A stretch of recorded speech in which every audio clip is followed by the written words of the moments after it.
Honorable Moderator, for asking me to be here.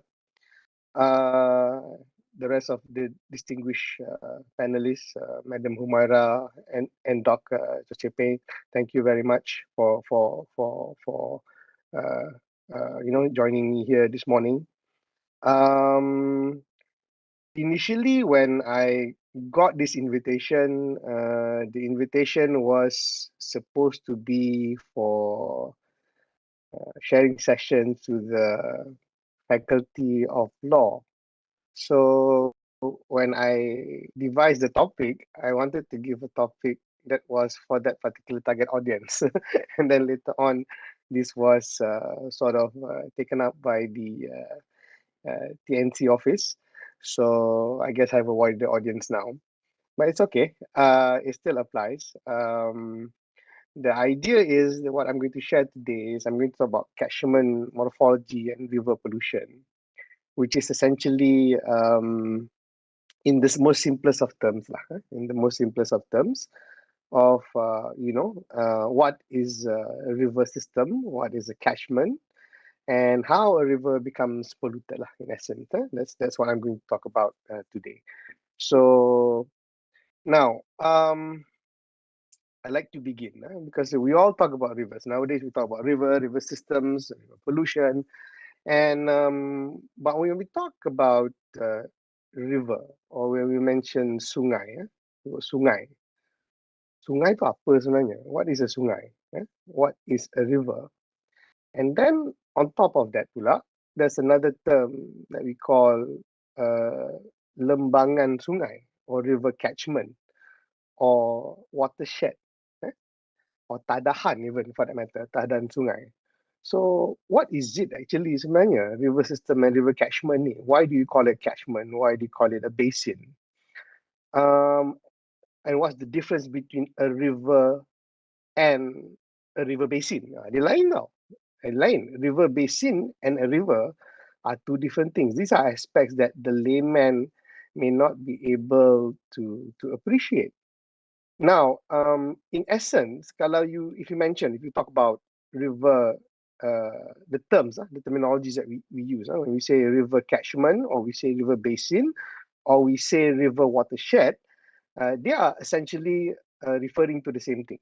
Only that it depends on where you, you know, where the what you call this, where the term is used now. For example, if you say watershed, that's usually used in the US. You talk about basin, that's in the UK and the US and whatnot.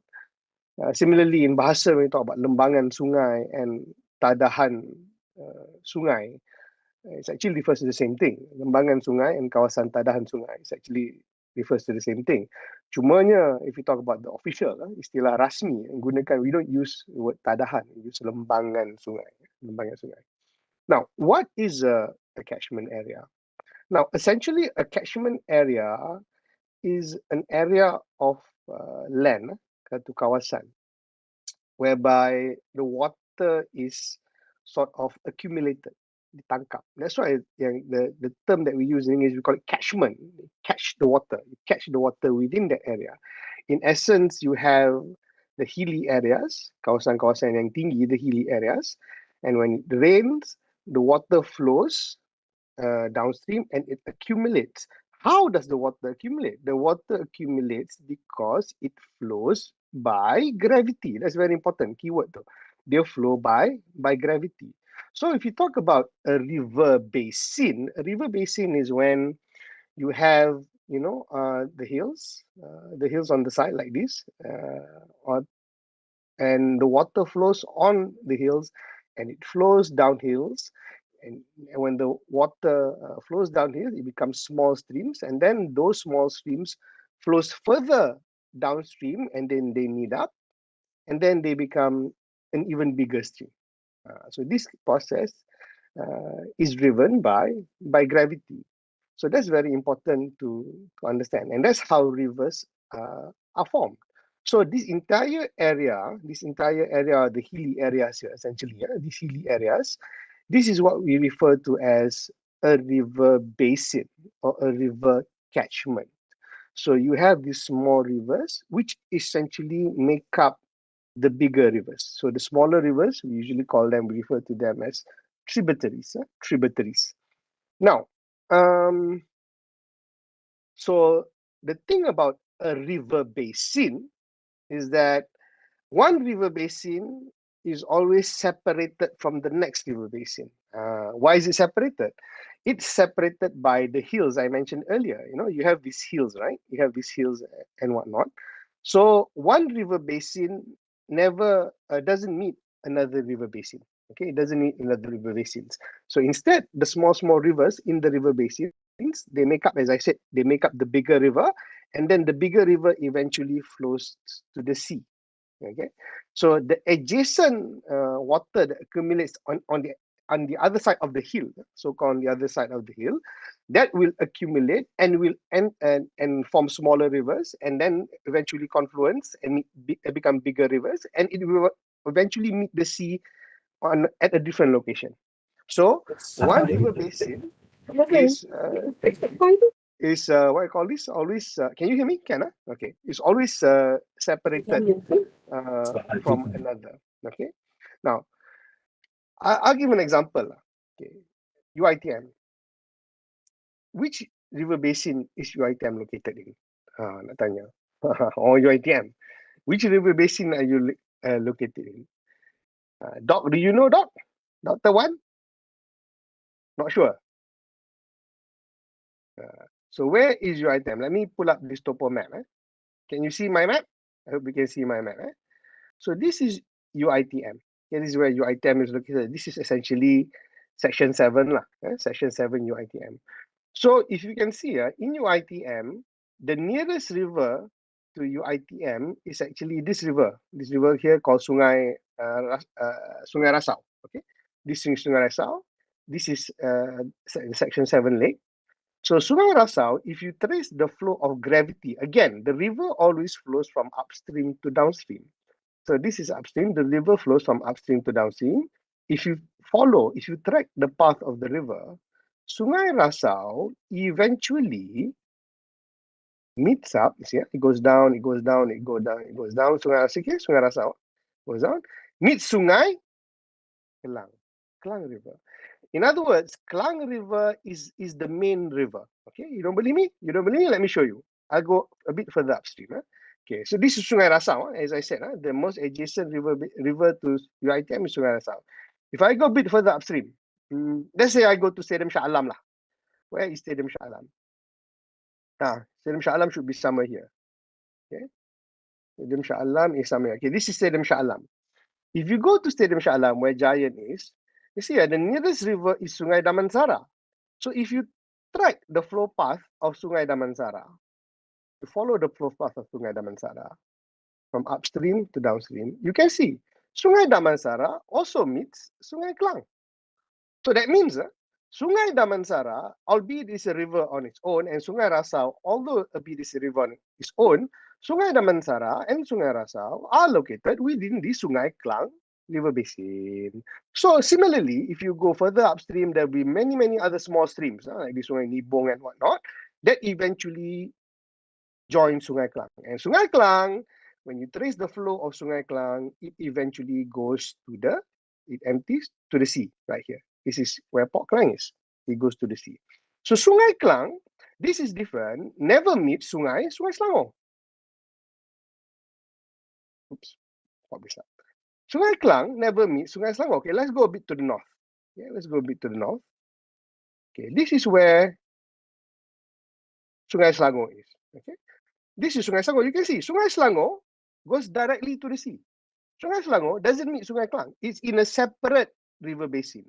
However, Sungai Selangor also comprises of smaller tributaries that flow into Sungai Selangor, such as Sungai Sembah, what I call these, and many other river upstreams of the river system. Okay, so that's how the river basin works, essentially. So one river basin is always separated from another. So that's very important for us to understand how the river network works. Okay, it always flows by gravity, and of course, gravity flows from a higher place to a lower place. So the river flows from upstream to downstream. But on Sungai Selangor, you can see here, there's a, what I call this, this is where the water intake points is located. Your water supply schemes, that comes from Sungai Selangor. You can see here, this is Batang Berjuntai water intake. This is Sungai Selangor SSP1 and SSP2 water intake. This is where Humairah works. Okay, where Selangor is located. This is the Selangor water intake points on Sungai Selangor. So what I call this, Selangor takes water from Sungai Selangor. Okay, so I hope that's clear. Now, so that's something that we have to understand. That's how the river network works. Okay, now, but then you also have cases of river pollution. What is river pollution? Now, river pollution actually differs spatially, geospatially. Now, river pollution issues in an urban setting versus a semi-urban setting is different. So if you talk about urban setting, for example, if you talk about in the town area, such as Shah Alam, usually the pollution comprises of sewage pollution, silage, industry, and whatnot, because there's a lot of these kind of activities that's happening in an urban setting or semi-urban settings. But if you go talk about rural river pollution, typically, it involves agriculture and eco-based industries, for example, like pomade. Or even palm oil plantations for that matter. That's why you get your teh tarik phenomena. And people say teh tarik because the river is brown in color. So this is important for us to appreciate. Now, let me show you some pictures. Now, in this case, this is Sungai Perembi River in Johor. You can see the river is polluted. Right? Is black in color. This is Sungai Reko, also in Johor. Okay. Sungai Kerayong. This is a tributary of Sungai Klang. You can see it's all, I call this, you have this foaming that's happening on the surface of the river. Okay. And of course, even the Sultan of Johor was also very disappointed with the case of pollution in Sungai Tebrau. This was a few years ago. Sungai Danga, also in Johor, this was because of sewage treatment plant upset that caused the river to become black in color. Sungai Danga. You can see there's Sungai Danga. The color is black. And then, of course, who could forget the bauxite mining incident that happened a few years ago because of bauxite mining, and then suddenly it rained that washed off a lot of the soil, and what I call this, the rivers in the area become red in color, turn red in color because of erosion and sedimentation. Okay, so this is what happened a few in Kobat. And this is Sungai Selangor. Sungai Selangor, you can see downstream Sungai Selangor. This is the amount of garbage that we collected a few years ago in 2018 in Sungai Selangor, downstream of Sungai Selangor. These are all the kind of materials that was collected from the river. You look at this, aerosols, pharmaceutical products, and whatnot. And this is in Sungai Ampang, also a tributary of Sungai Klang. You can see sedimentation happening on the river, basically erosion. These are erosion pollution. Look at this, quite bad. Huh? Now, and who could forget Sungai Kim Kim, the Kim Kim dumping incident that happened a few years ago. This is also Sungai Kim Kim. You look at the river pollution, very bad, very bad. So now, these are the pollution that's happening within our catchment systems. Now, if I were to categorize the broad categories of pollution, there's something here that we have to understand. There are few ways of classifying the pollution. That is actually also beyond the textbook. If you read the textbook will say there are two kinds of pollution sources, point sources and non-point sources of pollution, which is correct. I'm not saying it's not correct. That is absolutely right as per the textbook. But I'm asking, let's go a bit beyond that. Beyond that. Now, if you talk about the broad pollution categories that have been happening in Malaysia for the past few years, there are three broad categories of pollution. What we refer to as illegal dumping, illegal discharge, as well as permitted discharges. How can pollution be permitted? Okay, I'll explain a bit on that later on. Now, what is illegal dumping? Now, illegal dumping is essentially what we witness in Kim Kim. Essentially, you have very shady characters that dump illegal material into the river. This could be, drums, waste, whatever type of waste into the river where they're not supposed to do that. So basically, they dump it into the river system, and that causes river pollution. Okay. The other category of pollution is what I refer to as illegal discharges. Okay, what's illegal discharges? Remember, I mentioned just now, in certain cases, the authorities do allow discharges of treated wastewater, for example, into surface water courses, provided, provided those wastewater is treated first.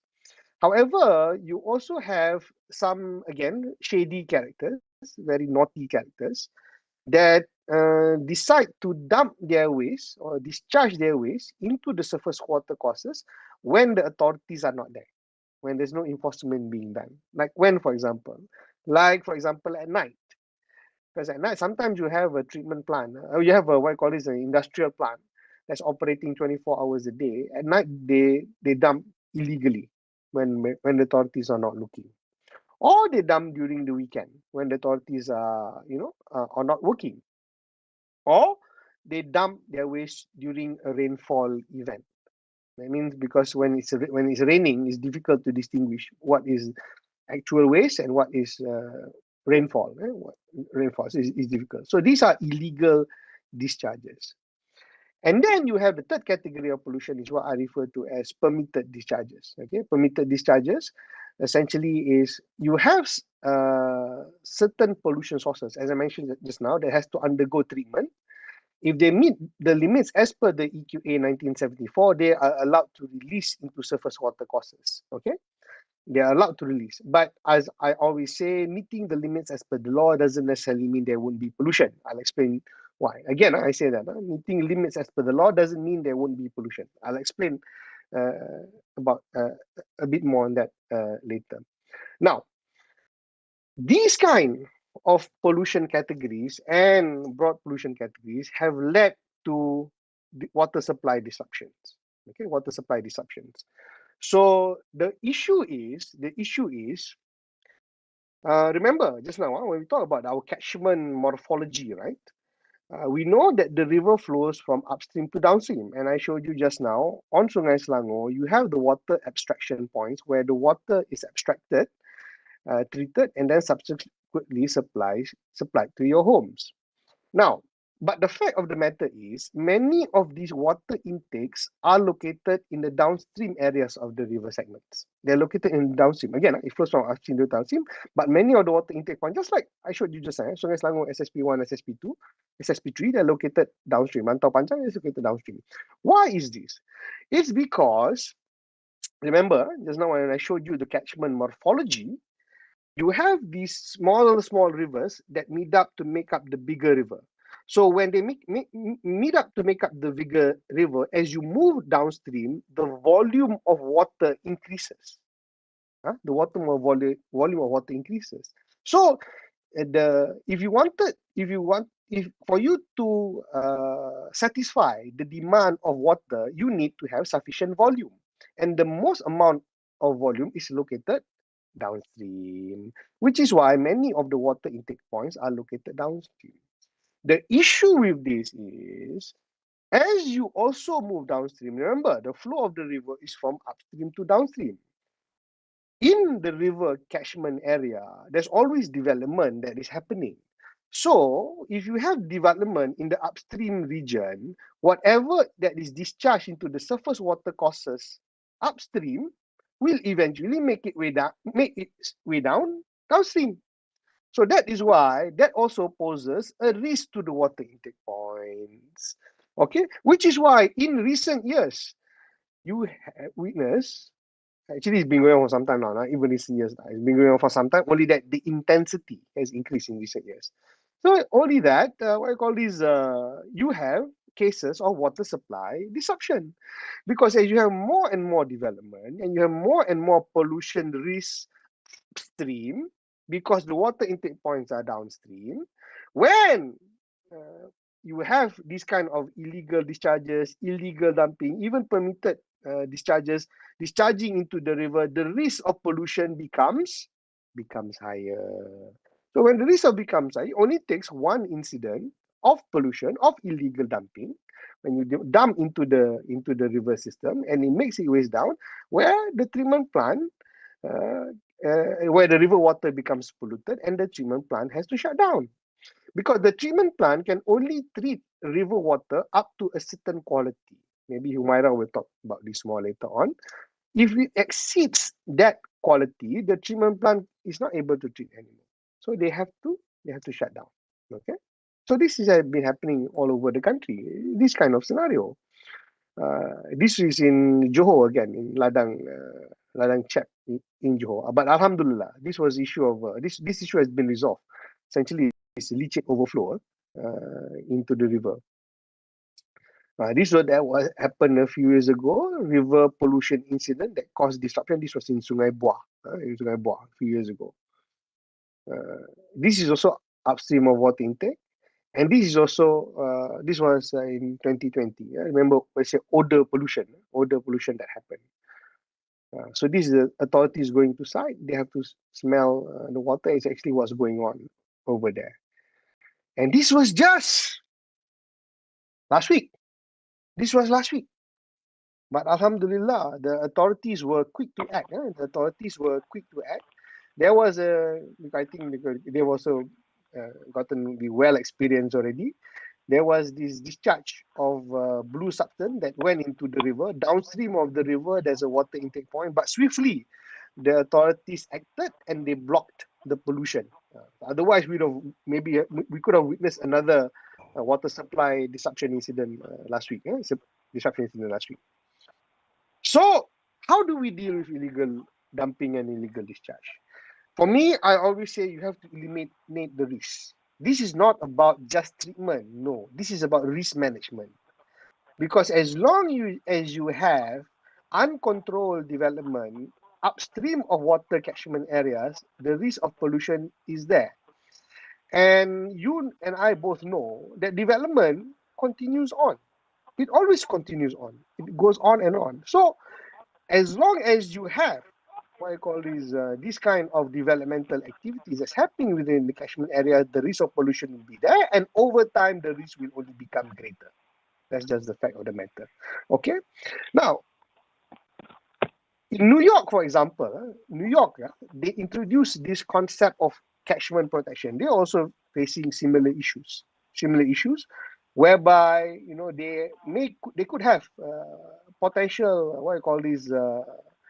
development that's located within their water catchment area, skill catchment. So what they did was they came up with what's called a catch-kill watershed protection plan. Essentially, what they want to do is they want to protect the catchment area, and they also involve the stakeholders. Stakeholder means the public, not just the authorities, but the public is also involved. So in Malaysia, I foresee that we have to go in this direction because development is always ongoing, as I mentioned. So if we don't do something sooner, then we're going to be faced with more and more rampant pollution incidences that will lead to water supply disruption. Okay.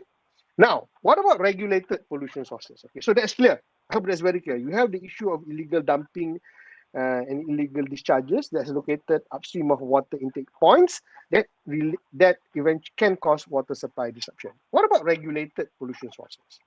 Now, I mentioned just now, under the EQA 1974, you have limits as per the law, whereby if you meet those limits, you're allowed to discharge. Okay, this is as per the EQA 1974.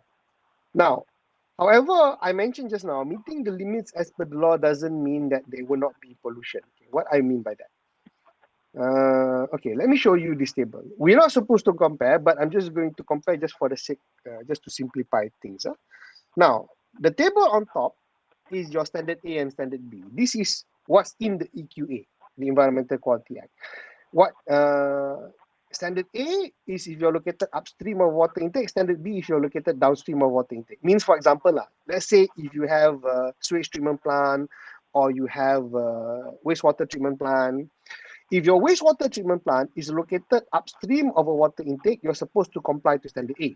If your wastewater treatment plant is located downstream of water intake, you can comply to standard B, and then you're allowed to discharge as per the EQA, as per the Environmental Quality Act, as per the environmental law. But as I said just now, compliance to the law doesn't necessarily mean there will not be pollution. Now, why do I say that? Okay, look at the second table, the table at the bottom. The second table is the National Water Quality Standards. This is how we classify rivers in Malaysia. Now, essentially, class 1 is supposed to be the best water quality, river with the best water quality. And as you ascend the classes, the water quality deteriorates. Okay, as you go to class 3, class 4, class 5, the water quality deteriorates. I'll put into context for you lah.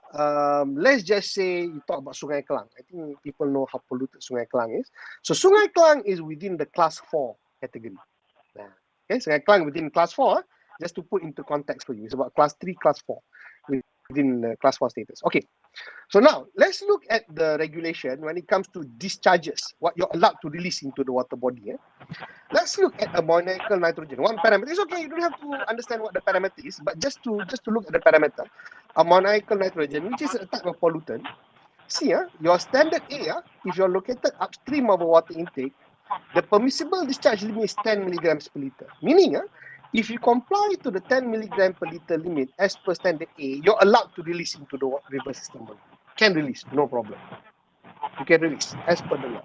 Okay, but if you were to compare, you're not supposed to, but just hear me out, just compare first. If you were to compare these 10 milligram per liter under the National Water Quality Standards, which class does it fall under? Class 5. The most polluted condition. How come? Look at another parameter, BOD. Standard A, 20 milligram per liter. Which class does it fall under? Class 5 again. This is what I mean, you see. That means it's just because you treat to meet the effluent limit doesn't mean that the water quality is clean. Why is this the case?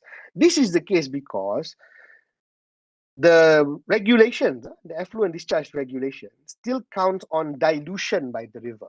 That means when you release at standard A, you go into the river, they're still hoping that the river can dilute what we call in this field, the water science field, what we call carrying capacity, that the river can still dilute whatever effluent that's going into the river if it meets standard A. Okay, the question is whether that dilution really happens or not, because a bigger river will be able to dilute more, but a smaller river cannot dilute as much. And this also depends on the discharge volume. If you discharge too much into the river will not be able to dilute. If you discharge volume-wise lesser, the river may be able to dilute. That's one aspect of it. Second aspect is, remember what I showed you just now. That is only discharge only from one pollution source. But in a river system, there are many kind of pollution sources. So let's just say, for example, you have discharges from sewage treatment plants, 60 kilogram per day. Discharge from other sewage sources, 100 kilogram per day. Industries, 50 kilogram per day. Sources not subject to EQA, the sources not subject to the law, they discharge 20 kilograms per day. The total amount of discharge should be 230 kilograms per day. But remember, I said the river has a dilution capacity, a carrying capacity. But at this point, if the river dilution capacity is 250 kilograms per day and the total discharge is 230, the river will not become polluted because of all this cumulative impact doesn't exceed its carrying capacity. But at this point, if you have only one illegal discharge and the illegal discharge is 40 kilos per day, 230 plus 40, you get 270. You've already exceeded the carrying capacity of the river. So the river becomes polluted. Does this mean that the illegal discharge is to blame for the water pollution? Does it mean that? Hold on, don't be so quick. Look at the total pollution sources upstream. Even if they're permitted under the law, 230. The cumulative effect. This is what I'm trying to say, because the cumulative effect is still important to take into consideration. So this is what we refer to as TMDL, total maximum daily load. The idea is, in moving forward, in managing pollution sources, we cannot look at pollution sources on an ad hoc basis anymore. We have to look at it at a catchment level, at a cumulative level, at a macro level. We have to look at all the pollution sources. And Alhamdulillah, this is the way that the government so far is undertaking studies to look at this aspect of pollution management, to look at it in terms of what I call this managing pollution at the catchment level. So this concept of TMDL actually originated from the US and from the US Environmental Protection Agency. Okay, now that's it for me. But before I leave, I want to talk about this. A few days ago, this video went viral about the Imam and the cat. Remember this? I don't know if any of you saw it. This is in conjunction with Ramadan. So the cat jumped onto the Imam. So this is what the Mufti had to say about that incident. I hope you will listen to me as well. This is in conjunction with Ramadan. Huh?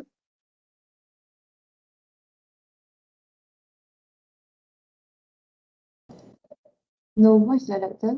You cannot hear? Yeah, cannot. Oh, cannot hear? Oh, it's okay lah. Tak apalah. Later on, maybe you can watch this video on your own lah.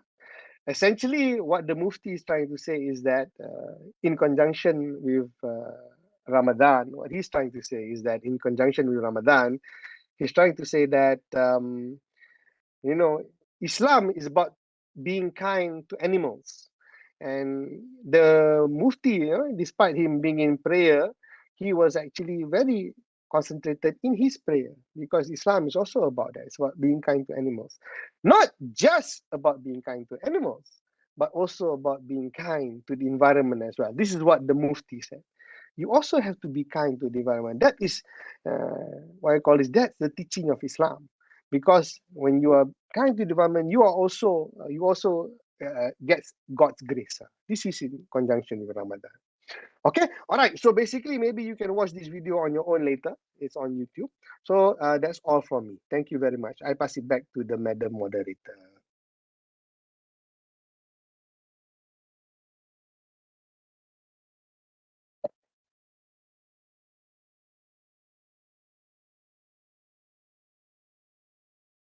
Thank you very much, yeah. Dr. Zaki Zainudin.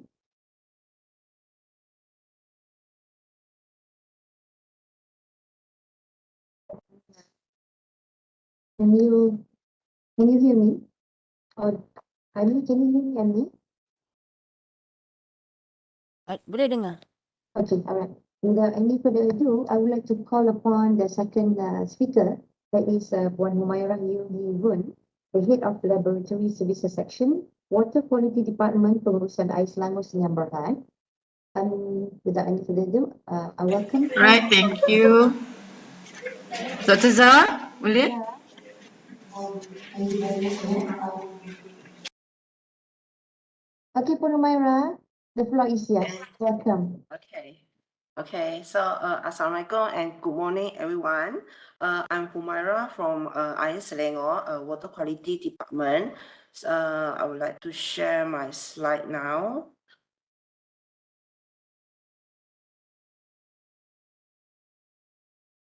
Okay, so hope everyone can see the slide and hear me clearly. That's one. We can see the slide and we can hear you clearly. Okay, thank you. Okay, so today I would like to take this chance to share what is Air Selangor efforts in handling the water issues like water security and sustainability. And then just now we heard a very good very informative presentation from Dr. Zaki. And then I highlight the point that he was saying that we have to be nice to our environment. So we have to protect our environment, not only because of there is a water treatment plant downstream. Also, Dr. Zaki, he mentioned before that it's also because of the fauna and flora and all the fish and the animals that's looking for foods in the water. So water pollution is a topic that I will touch in the later part of my presentation. So first of all is this is the content. So there's a few parts that I would like to share. That's introduction to Selangor, or our water treatment process, our water quality monitoring, and the improvement program, and how and what we do in our laboratory, and what are the challenges we face, and what are the initiatives that Selangor take to overcome the challenge. Let's see. Okay. So, who is Selangor? So, actually, this Selangor, we are the sole water operator in Selangor since 2019, and then we previously was we become the sole license to extract and treat and distribute water to 8.4 million consumers in Selangor, KL, and Putrajaya since 13 September of 2019. And then we are locating at all the region in Selangor. That is Petaling, Salam, Putrajaya, Gombak, everywhere in Selangor. And we are actually sometimes people will still mention the name of Shabas or Puncak or Abbas. It's actually Selangor is mandated to lead and consolidate the water industry, which was owned and operated by 5 different concession companies previously, which is Syarikat Perkalaan Air Selangor Sdn Bhd, which known as Shabas last time, and Puncak Niaga Konsortium Abbas, Konsortium Air Selangor Bhd, Syarikat Pengeluar Air Selangor Holdings. So now we are all in one, named as Air Selangor. That's why nowadays the water bill is from Pengurusan Air Selangor. So the next is this is our vision.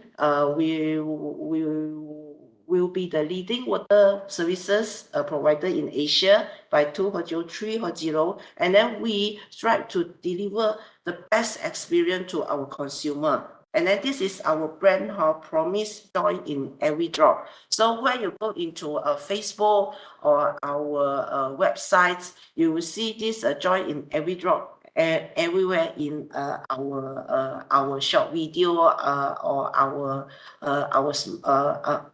small message. So we are the Malaysia largest water operator. Okay, so we have 8 storage tanks, 34 water treatment plant, and then we have 745 pump house, service reservoir we have 1,006, and we have the distribution pipeline at the top here at 30,000 kilometer. So we have this 4 off-river storage. Later part, I will explain more on this off-river storage. And then also we have 5,000 employees. And then our water demand in Selangor, Putrajaya, and KL is more than 5,000 MLD per million liter per day. So what is the idea of million liter per day? The bottle that you get your water from some of the water dispenser, the blue color, that one is 20 liter, is around 5 gallon, means million liter. So that one is 20 liter, the blue color bottle. And then we are producing 5,000 million liter per day to the consumer in Selangor, Putrajaya, and KL. And then this is our account. We have 2.6 million account, but the consumer, the head count is total is 9.1 million. Next. So the also Selangor is very actively embark in the digitalization, and then we have this big data analytic initiative, which is we want to transform the organization into achieving organization excellence, digital transformation, and data-driven organization. So what is that? So this one we are having this executive dashboard, which named as Aspire, and then we have this operation management dashboard, which we as staff in Selangor, we can monitor our day-to-day operation through this operation business intelligence, the OBI. And also we have our internal unified mobile application for operation processes, which there's a different application that we use in different departments. Then we all integrate, unify in this one platform. So we can open these apps, and then we can go into the apps that we want to use. And also we also now starting have this data pool from various source from various departments, such as production, such as development, planning, water quality, and the distribution part, the pressure, the water pressure, everything. Because we need to gather more data in order in the future we can predict our maintenance and our predict our production in the water treatment plant and the demand of the customer. So for all this data lake, we have to start early, because if you start early, then you will gather more data faster for the future use. And also this one is our application. So please whoever listen to this, you can download the apps, the Selangor apps from Apple Store, Google Play, and the App Gallery. So there are information such as the payment, the water issue information, and anything that you want to ask, want to get help from Selangor. Okay. And also for now, during this take a time to promote, so so please download the app after the YBhg, and then in this period until 23 of May 2023, you will get 5 ringgit voucher at chat time. So now come to the our main business, water treatment process. Okay, so I would like to share what is water treatment process as a general. Okay, so we are you can see the 01 is the intake. It is the intake that is a facility to extract the water from the river, from which gather the water from the catchment, like just now Dr. Zaki mentioned. And then after that, at the 02, at that side, we will do some pre-hot treatment, such as we have this aeration, or we sometimes will put in activated carbon to remove some of the organic matters in the water. Then the water will go into this coagulation, sedimentation. This is in the water treatment plant, which we have put in coagulant such as alum, because we want to catch the dirt, catch the suspended solid in the water, and then we'll gather it, and it become a larger ball, and then it will settle down at the sedimentation tank, and then we can get a clear water at the top part of the tank. So this tank is very huge. It's like a swimming pool. There will be depends on the size of the water treatment plant. Like Sungai Semenyih, we will have a 21 sedimentation tank, like a swimming pool size tank in the water treatment plant for this purpose, for the coagulation and the sedimentation purpose. Then we go to the 4 is the after the sedimentation, we will go through the water will go through the filtration process, which we are using the sand, different size of the gravel, the sands, to remove the solids that's still in the water after the sedimentation process, and also the microorganism that's attached to the suspended solid, and together with the suspended solid we will remove the microorganism. And then the last part, when the water now is clear, is a journey, means is having the turbidity less than 1 or less than 0.5, then we will put in the chlorination.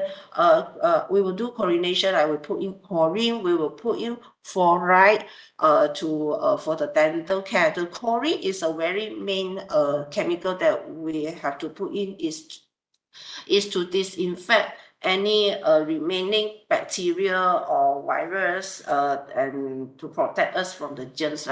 So then the water will be distributed out at a point at 06, and then to the reservoir and to our consumers through the reticulation system.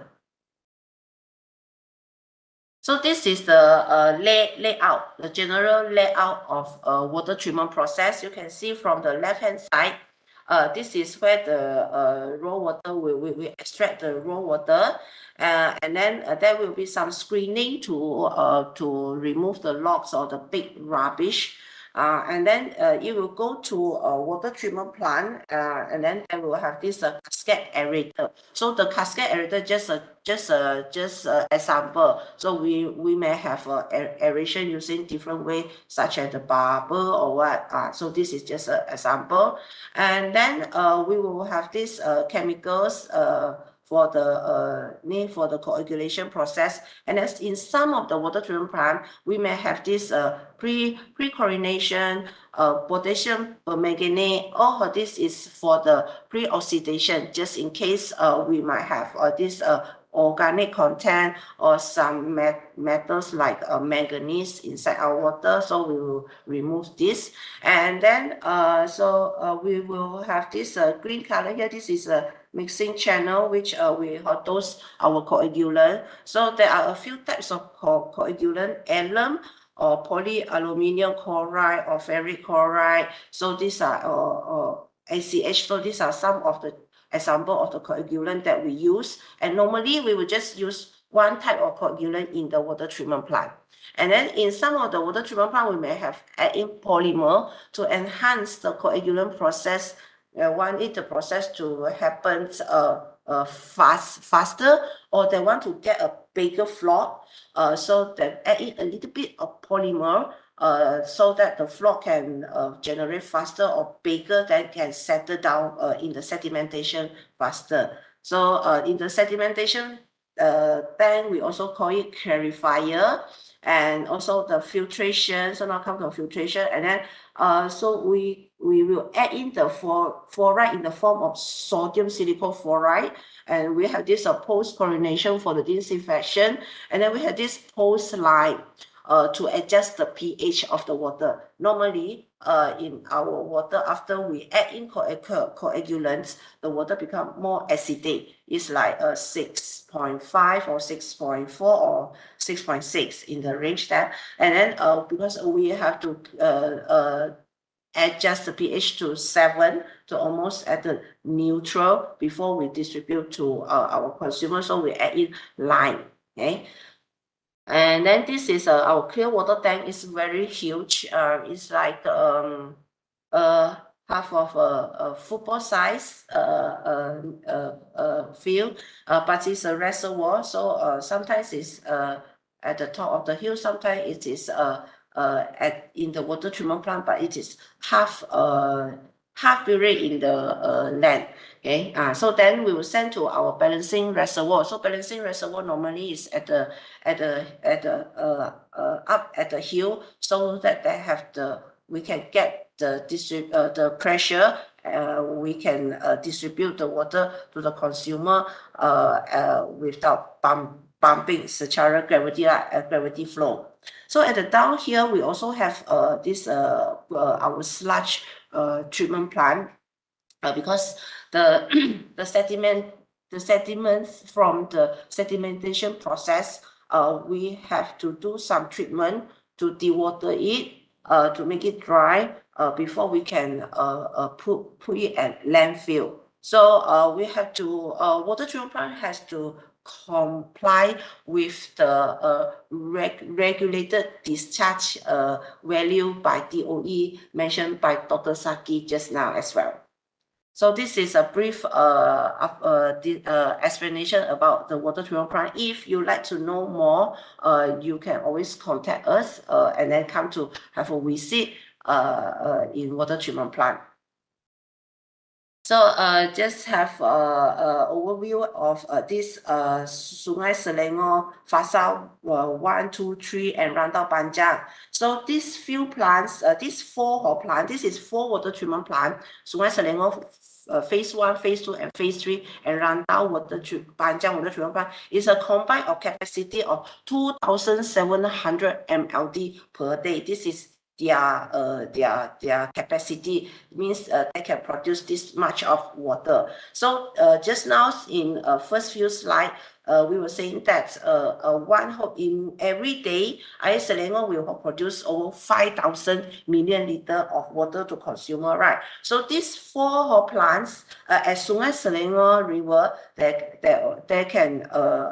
are supplying 57% of the population in Selangor, because it's more than half of the 5,000, because this is 2,700 million liters per day. So these are the water treatment plant that we will try. Which dominant the Air Selangor via supply system. So this is the next we will come to the water quality monitoring and improvement program by Air Selangor. So this is what we are doing. Okay, so at the catchment side, we have 15 river monitoring system. This is a real-time monitoring system that monitor 14 parameters at the catchment. Okay, and then at the water treatment plant site, we at the 34 water treatment plant, every day we are doing 2-hourly monitoring for more than 8 parameters every time. Means every 2 hours, our water operator, lab operator will do the analysis for the process monitoring. And also at the distribution, we had this 1,125 water sampling station. These are the small boxes that you may you may see before at the roadside, down the reservoir, at the bottom of the reservoir. So it's a ivory color with an Air Selangor logo outside. So this is the place that we take sample, and also the Jabatan Kesihatan Negeri Selangor will take sample as well. So the water that distribute to consumer is monitored by Air Selangor and both also by Kementerian Kesihatan. And then in additional, we also have this 190 unit hybrid distribution water quality real-time analyzer. So this is online analyzer keep on generate a result for this for the treated water in the distribution. So there are parameters that we monitor, such as pH, turbidity, chlorine, and color. And then on top of this, we also have 24 this OISIS, this off-plant chlorine injection system. Means this one is the chlorine booster. Just in case we detect any location that has a lower chlorine, then the system will will top up the chlorine using this system. And also at the bottom here, we have this 3 regional labs that can monitor more than 70 parameters like physical, chemical, microbiological, and emerging pollutants. Later we will talk about it. These 3 regional labs that under Water Quality Department located at Sungai Selangor Phase 2, at Sungai Semenyih Water Treatment Plant, and also the Sungai Labu Water Treatment Plant. So I'm now showing the photo of this chlorine booster. So we call it OISIS, off-plant autonomous chlorine injection system. So these are the how the sea looks like. Okay, so it helps to maintain the safety and quality of the treated water that's supplied to consumer. Because sometimes in some area, there is like a residential area. The developer has built a big reservoir for the future of this when the residential area is fully occupied by resident. But at the beginning, when the head count is still low, so the water will sit a longer time in the reservoir that cause the chlorine to evaporate. So because the water volume is in the reservoir is very high, is very high than the amount of the resident. So we will have to put in chlorine to boost up the chlorine level, so to maintain there's no bacteria in the water. So the next is our this online analyzer at the distribution. So we have 190 units with us. So these are this is the photo of the unit, and inside it has turbidity, chlorine, color, pH analyzer, and then it is monitored around the clock by Selangor staff also through our apps. Okay, so if we found there's a violation somewhere, a higher turbidity found at somewhere, which location, so that the remediation works will be done, such as we will inform the district, the related district to check, and then is it that need to do some cleaning at the reservoir or do some flushing at the pipeline. So just now I mentioned, so we are doing some pipe cleaning works as well at our reticulation pipe periodically to ensure that there's no sediments, less sediment in our water, so that the water is clean and safe. And also, we have a lot of reservoirs in Selangor, and then all of this reservoir we need to be clean as well. So Selangor is doing all of this cleaning scheduling for this 1,000+ reservoir. So these are some of the technology we are using. Some of it is we're using divers, some of it we're using instrument, and also this one is they have this camera to see what is at the bottom of the reservoir. So now is what we are doing in our laboratories. So at a glance, we have these 3 laboratories I mentioned at SSP2, at Sungai Semenyih Water Treatment Plant, and Sungai Labu Water Treatment Plant. And these 3 laboratories is awarded by Institute Kimia Malaysia with this IKM Laboratory Excellence Award. We have got this award every year because we maintain the quality of our testing and the safety in the laboratory. So in these 3 laboratories, we are doing 190K analysis in 2022 for all the parameters like physical, chemical, microbiological, and others emerging pollutants. And also we have this, our lab is accredited by the Department Standard Malaysia for these 58 accredited for these 58 parameters and more to come. Okay, so for these 58 parameters, are mostly those parameters that monitored by Ministry of Health Malaysia, and plus the others parameters such as total organic carbon, that we need this one as process monitoring.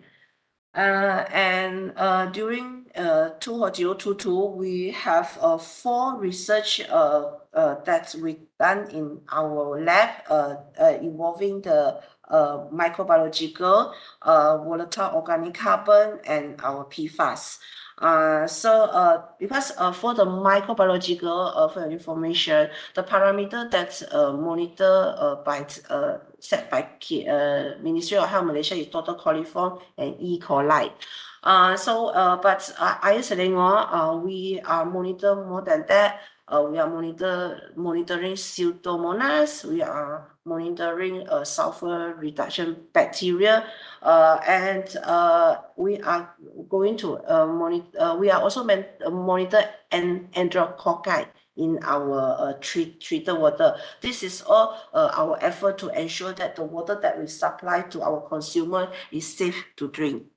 Also, we have this on our right hand side. We would like to tell everyone that we have this 5 advanced instrument in our regional lab. We have this LCMS QTOF as a liquid chromatography mass spectrometric quadruple time of flight. This is to monitor. This is to enable us to analyze PFAS, to analyze pharmaceutical residue, personal care product residue in the water. And this ICP-MS, inductively coupled plasma mass spectrometry. This one is for heavy metal analysis. We have 2 units of this instrument as SSP2 and Sungai Labu. And GCMS, gas chromatography mass spectrometry. This one we also have 2 units at SSP2 and Labu. So we have this TOC analyzer and this continuously flow analyzer.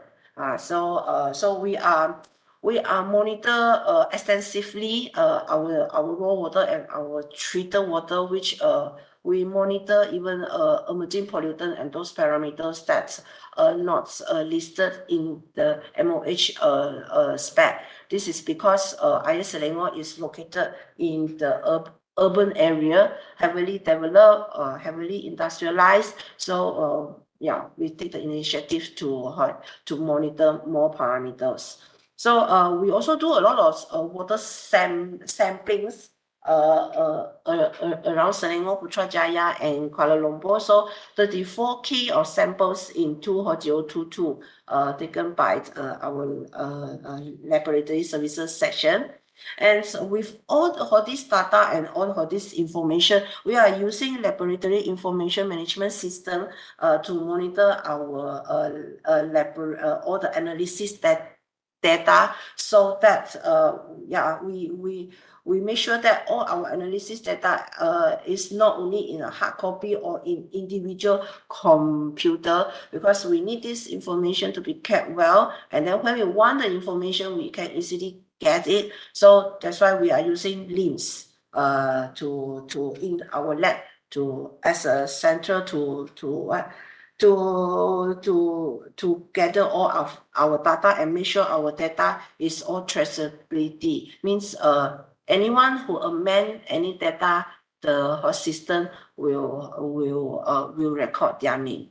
So next, this is the view of the instrument in our lab, the main instruments. So of course we have some other instruments like the WB-T meter, pH meter, spectrophotometers. We have all this in our lab. So this is our planning.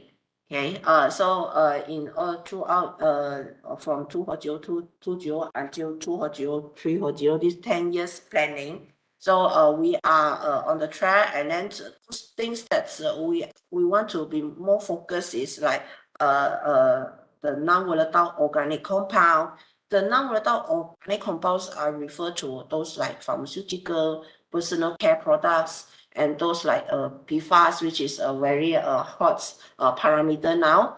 And also the semi-volatile organic compound like pesticide and some of the organic things that's in the from discharge from the industrial. And the volatile organic compound volatile organic compound is mostly that contribute to the order. So we are monitoring it as well. We have developed the methods, and these are the microbiological things. So this is our blueprint. So I saw there's a question, so I will answer after the presentation. Okay, thank you for the questions. And also this so these are the study that we done last year. It's on the PFAS, on the enterococci, then on the sulfur reduction bacteria, and on the volatile organic compound that we detected in the catchment. So this our challenge. Now come to our challenge. So I know everyone once in a while will get the message from Selangor Facebook or what that we have this pipe burst incident that happens. So sometimes the pipe burst incident it happens because of the party doing the works or doing the construction at site. And sometimes it's because of the moving of the whole ground, the earth. Okay, so this first is the non-revenue water. When we have pipe burst, the treated water pipe burst, then we will facing this increase of non-revenue water. So what is non-revenue water? It is like the illustration in front of us. So A is the treated water that we have cleaned, we have treated, okay? But the water does not reach the consumer. It leak or it being stolen or whatever happened in between, and then we cannot bill the consumer. So this is our non-revenue water. So it means the water don't reach the bill of the consumer, the house or the kilang or the factory, right? So the cost of non-revenue water is pipe burst or leak because we have 30 kilometers of pipe around Selangor, Putrajaya, and KL. So there's incidents that pipe leaks and water theft. So that are quite some because when I always follow the SPAN website, Suruhanjaya, Perkhidmatan Air Negara. So they are also doing the enforcement on the curi air, water theft. So if you found that there's someone who do a tapping before the water meter, please inform Air Selangor. So this is one of the reasons that caused us we cannot bill enough for our treated water.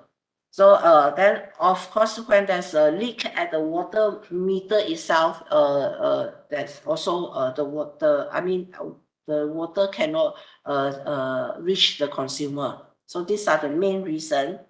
And so this is our hard work throughout 2016 to 2022. So we are trying our best to reduce the non-revenue water, which from 30% in 2016 until 27% in 2022. So we will further reduce it to 25% by 2025, inshallah. And you normally the other state, Penang and Johor is a bit lower at 20% or around that, and the other state is mostly at more than 30% or almost 30%. So you can get this information from SPAN's website on the facts on the water operator.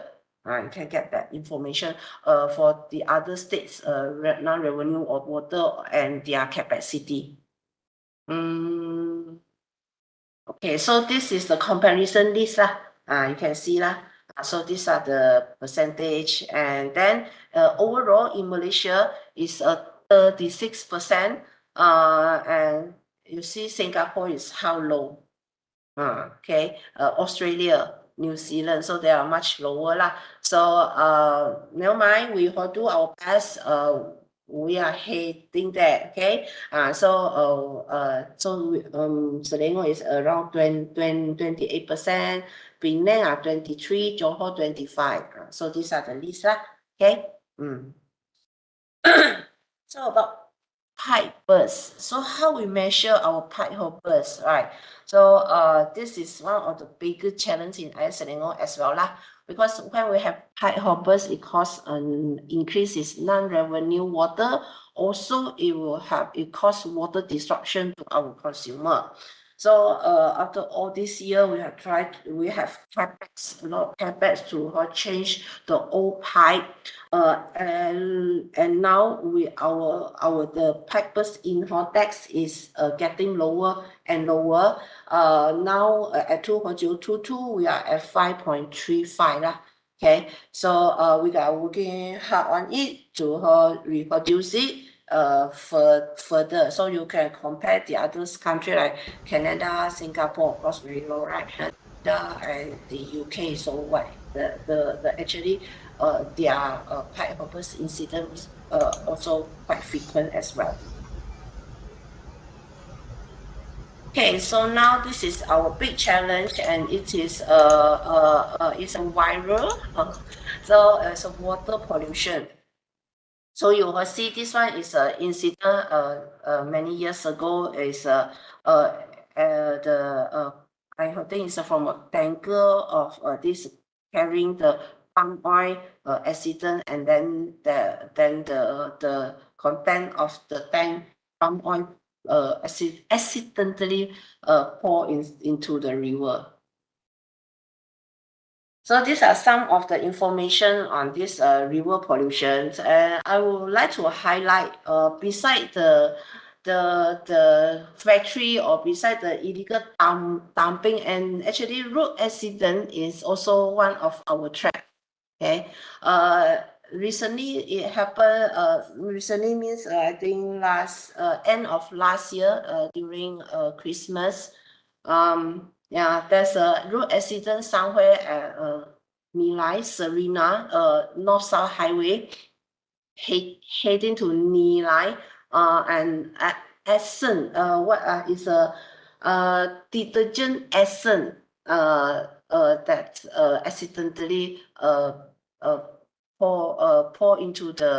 accidentally flow into the hot drain due to road accident.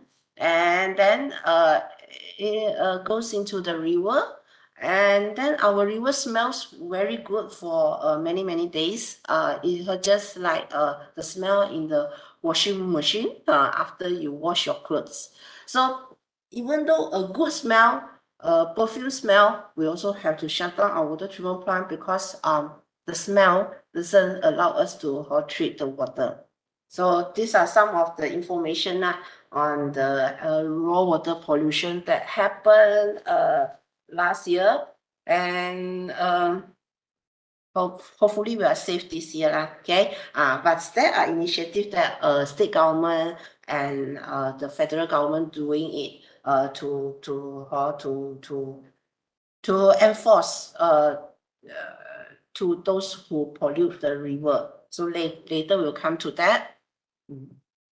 So the initiative. Okay, so people will ask, so there are pollution incidents. So what Selangor is doing, and what's the state government and federal government is doing it, right? So so here are some of the things that I would like to share with you. So what we do, okay? So first is, of course, is the monitoring, surveillance. This one is LUAS, Lembaga Urus Air Selangor. Lembaga Urus Air Selangor is a state state agency that look after the waterway, the river in Selangor. So they have this manpower to monitor the river 24 hours around the clock. And Air Selangor ourselves, because we are the water operator, we receive the raw water. So we are care about the raw water quality. So we have this, we also have this special team named PAKAR, P-A-K-A-R, to monitor the raw water, the catchment upstream to our intake as well. Okay, and also we have this in blue color, early treatment of water treatment ponds. So so this one is like so we are not taking in the new water treatment plant. We are not taking the water from river directly, which like Dr. Zaki said, a small incident, a small pollution case from Kilang or from anywhere that will cause the water treatment plant to shut down. So to minimize this, we are now utilize ponds water to as our like off river storage as our storage before the water go into water treatment plant. It's like a river. The river will flow. We will pump in the river water to the pond, and then we will utilize the water from the pond plus the river water, and then we will go for the treatment. Okay. Of course, we are monitoring the pond water. We are water quality, and of course we are monitoring the river quality. So if there is any pollution happen at the river, we can temporarily, we will shut down the pumping in the water from river, which we will stop that, but we are still utilizing the pond water to run the water treatment plant. Because normally the water pollution incident, it happens half day or 1 day only. Then the pollutants will goes off. The agency or the government will ask the polluters to clean up. So then after we check the river water, the water quality is okay, is meeting the spec, then only we will start pumping in the river water to the pond as usual. So during the 24 hours or half the day that the river is polluted, we no need to pump in the water. We just utilize the water in the pond for the treatment and continuous to deliver the treated water to consumer. So on the green color part is the enforcement. Of course, enforcement is very important so that people understand that you cannot pollute the river.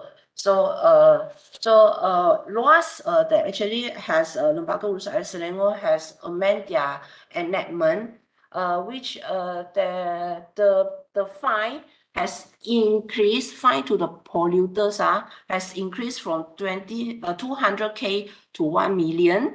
That amend year 2020, and that will be mandatory jail sentence. And then the authority laws has the right to make seizures without warrant. And then also the whoever who pollute the river, they have to pay for the cleaning up fees. The fees is a lot because the river is huge. Okay. So besides the laws has amended their enactment, actually Environmental Quality Act also has been amended in 2022. This is by DOE which in 2022 the fine has been increased the penalty to a maximum of 10 million for offences such as water pollution and illegal disposal of scheduled waste. So I hope that for this, more people will be aware or scared, takut to simply dump the things in the river. So the last one is the construction of this pumping instruction from Sungai. This one is the okay, for the orange part is whenever there is a pollution happens for the water treatment plants such as SSP2 and Semenye, which we don't have the off-river storage like the blue color one, the early treatment ponds, right? So we are utilizing the nearby pond as a temporary water source if there is pollution happen. Means they will divert the polluted river in the river itself. There's a project going on, divert the river to downstream, and then to pump in the water from the nearby ponds to utilize it for the treatment in the treatment plant for that temporarily of the time frame, because normally the pollution incident doesn't happen like many days. So okay, so these are the construction of this direct pumping infrastructure from Sungai Selangor off river storage pond.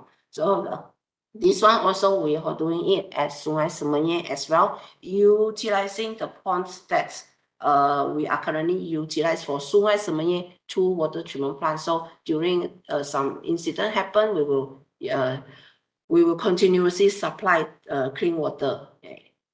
And reserve margin. So one of our initiative is to want to keep our reserve margin as high as possible, more than 15%, and by this year end we target to get 18%.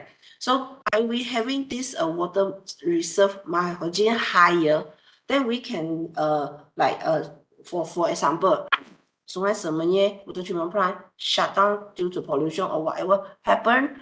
But Sungai Langat water treatment plant, another water treatment plant, Langat 2 water treatment plant can supply treated water to the area that affected. So this is an initiative that we supporting each other, the treated water from different water treatment plant at the same area can support each other so that we can minimize the disruption to the consumer. And also we are building more water treatment plant to catch up the demand and to maintain our water reserve margin more than 15%.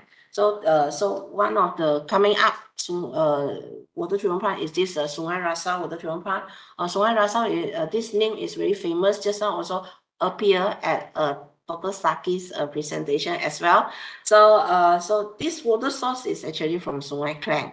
Okay, and also we are utilizing 7 or 8 ponds at the Puchong area for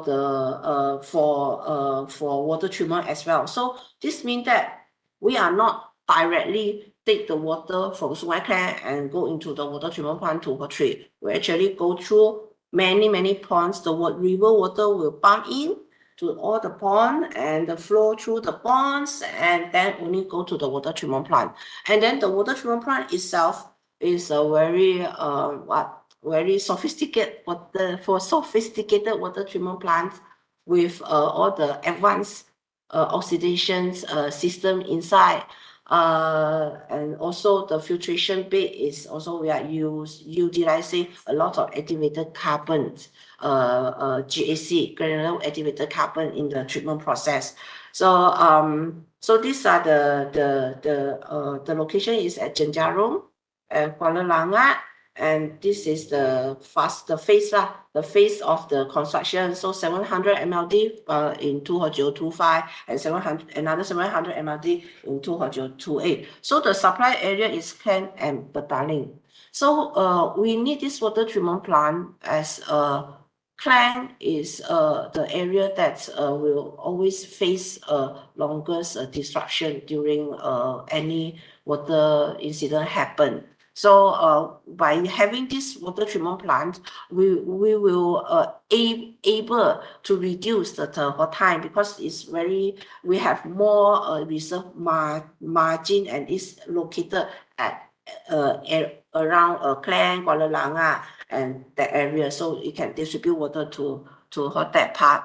Also, coming to one point that from Dr. Zaki's presentation just now is the water treatment plants now is at downstream. It's not located at upstream, downstream of the river, because actually we need the yield as well. So besides water quality, another parameter that we see is her yield. We need to have the quantity of the water. So to build the water treatment plant to distribute the water. If at upstream the yield is lower, so that's why we need to gather all this water lah. But the treatment process by using the pond, utilize the pond like for the natural sedimentation and natural oxidations, and plus with the treatment process in the water treatment plant, yes, we have the confidence that we can treat the water to the meeting the our national standard. So this is the diagram of the Sungai Rasa water treatment plant itself. The reservoir outside, the white color tower is the reservoir. So it's sending to Klang, sending to Petaling. And then in the beginning, on the green color part is the barrage, is a Sungai Klang. Then we have the pump. We pump to many ponds, the off-river storage. Right? So many ponds, then only we go into our water treatment plant. So the water treatment plant has one green color, one is is still in gray, because it's fasa 1 and stage 1 and stage 2 lah. And so the stage 1, stage 2 should be identical in the future lah. Okay. So we have another water treatment plant which has Labuhan Dagang to cater the area at Banting, Gamuda Cove, Pulau Keri, Panglima Garang, Southern Klang. So this one, we already phase 1 already in operation, and then now in 2029 we will have another phase 2 lah. It's another 200. Okay, so this one is all want to catch up with the water demand that rising drastically in Selangor. Then we have another water treatment plant, which is a huge one as well. This is a Langa 2 water treatment plant. So the phase 1 we already have it with us, and then we are now doing the distribution pipe at the KL area, so that we have to make sure that the water treated in the treated water produced from the water treatment plant can send to as much as consumer as well. And then the phase 2 will be done at 2028. So this supply to Ampang, Mahkota Ceras, Kajang Bangi, Taman Tun Hussein On, Desa Petaling, and Bukit Jalil lah. So that's all for today for the sharing. And then I want to thank my whole team, Amiri, Farid, and Hot Awis, which helped me working together to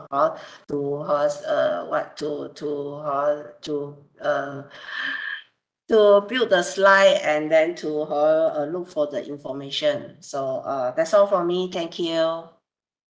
Thank you very much, Puan Humairah. and the team for helping out to give us beautiful slides of all the rawatan and also enforcements updates with regards to water. Puan, if I may, there are questions from the members. Can we do that perhaps? Yeah, can. Let me enlarge my screen. Okay, no problem. All right. Secretariat, the question should be now or later? Which one is much better? But there's only, could we, I think it's okay to give the question now if it's possible. Yeah.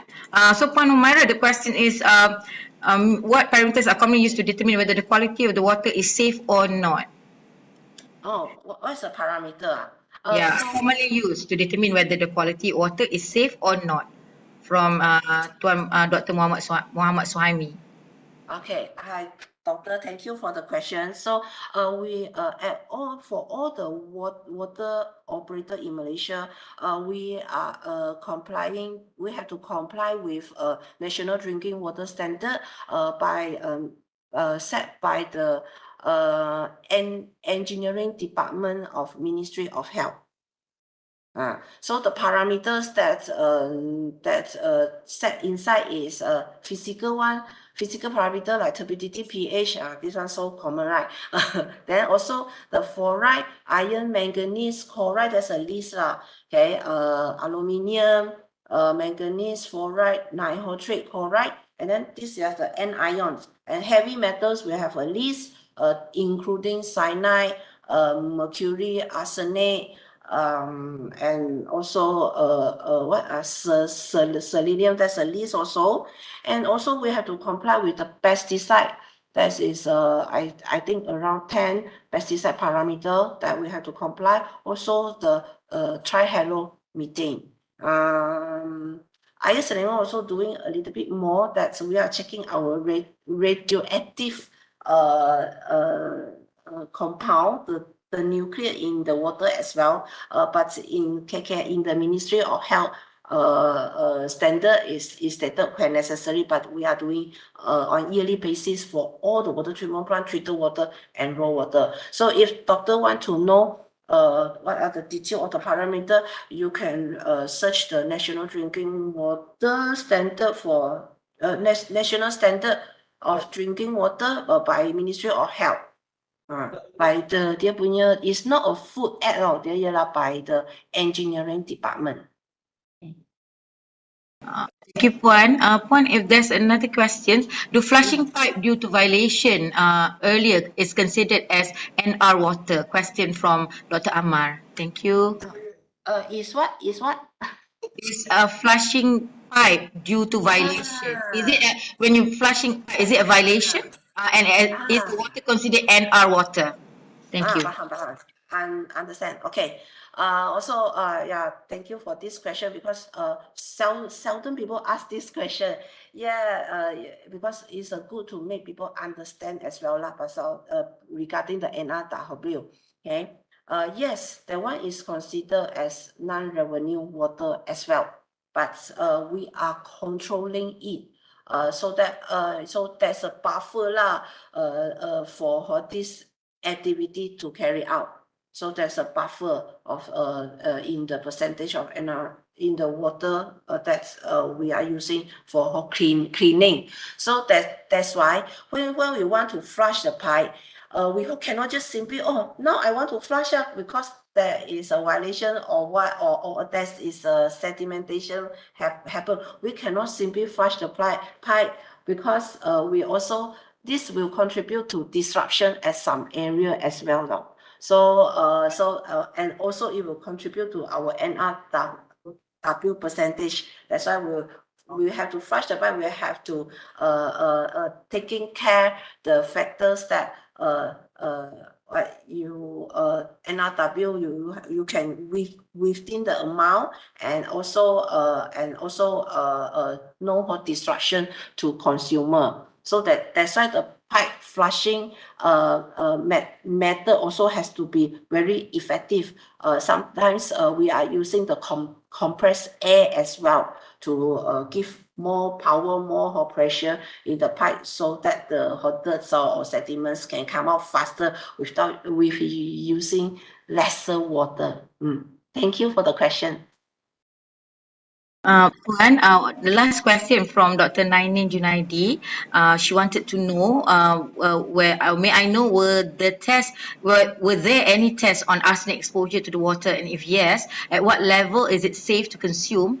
Because she said that arsenic may lead to skin lesions and other health complications like cancer. Thank you, Puan.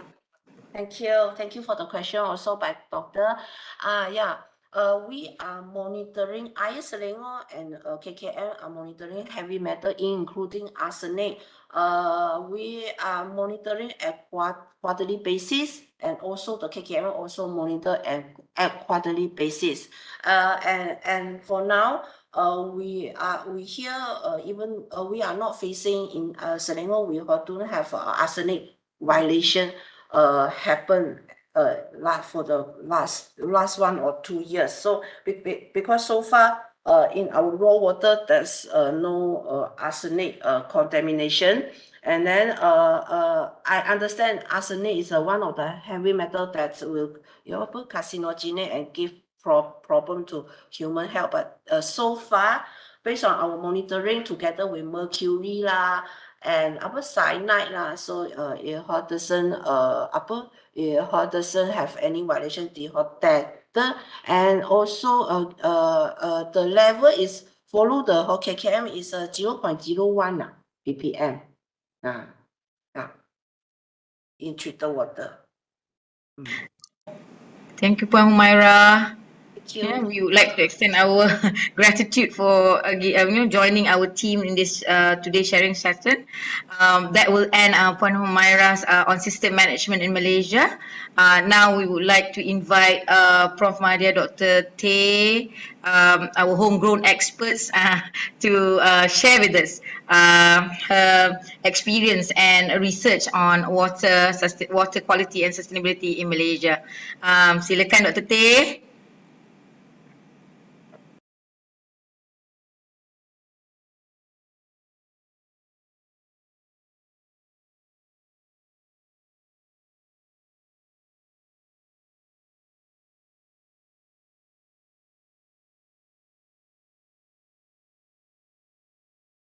Good morning, everyone.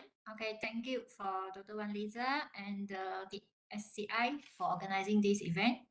So today, I would like to share regarding the water issue and sustainability. Okay, for this topic, I would like to look into the water reclamation, since water catchment issue and also water treatment issue already discussed by IR Dr. Zaki and also Puan Humairah. So for water reclamation, we will look into the definitions, importance, source, treatment, and benefits, and also the status in Malaysia and what we can do on this thing. So why we choose this topic, water reclamation? Because at 22nd March 2023, this is a Water Day for United Nations. And what is the theme of this year? The theme of this year is accelerating changes. We need to do some changes with what we have done nowadays to secure our water security and also the sustainability. So the aims of the accelerating change is to address the sustainable management of water. So we have covered the sustainable management of water, include the catchment area and also treatment system, and also the distribution system to our home through the piping system. After that, we use the water. What we should do? Okay, we will look into the water reclamation now. So first of all, let us know what is water reclamation. Water reclamation, also always known as wastewater use or water reuse or water recycling. It is a process of converting municipal or industry wastewater into water that can be reused for a variety of purposes. So for example, the most easy one we can see from the diagram here, we have all the wastewater from our daily activity, from domestic activity as household activity, washing, toilets, take bath and others. And then all these activities, we use water from the tap, and then it creates a lot of wastewater.